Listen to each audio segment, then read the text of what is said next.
不要把事情做到完美，凡事故意只做90%至95%就好，奇蹟自會出現。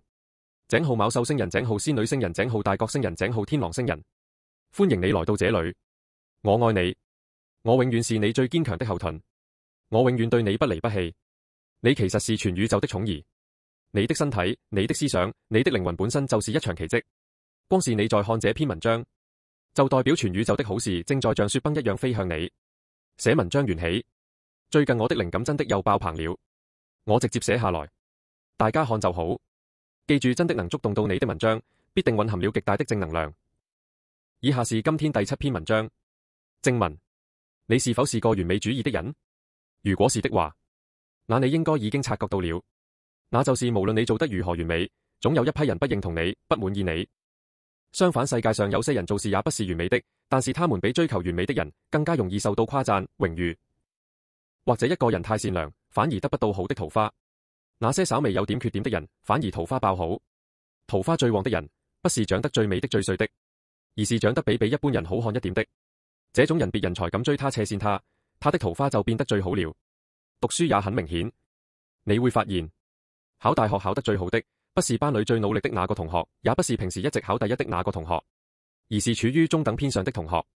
工作也是，最受老闆喜歡的員工，絕對不是工作最努力的員工，也不是對老闆最忠心耿耿的員工，而是有努力也有不理老闆的員工。原理解釋：為何？因為不完美才是做一件事的最佳模式。前面一篇文章我講過，宇宙的能量是波浪形的，有高峰形，也有低谷。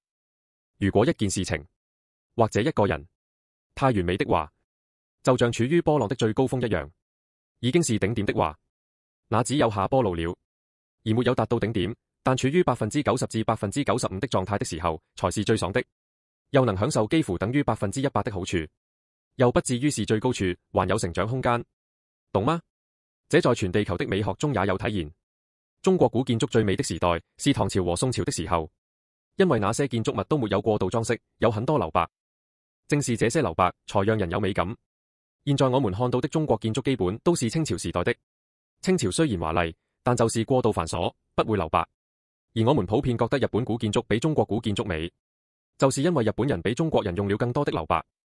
建築美學如此，做人做事、桃花賺錢、讀書也是如此，宇宙萬物也都是如此，懂嗎？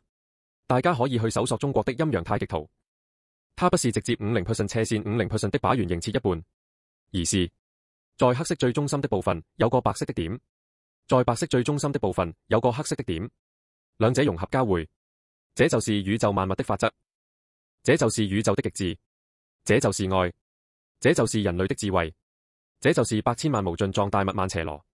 屠龍解說，震撼人心。屠龍術。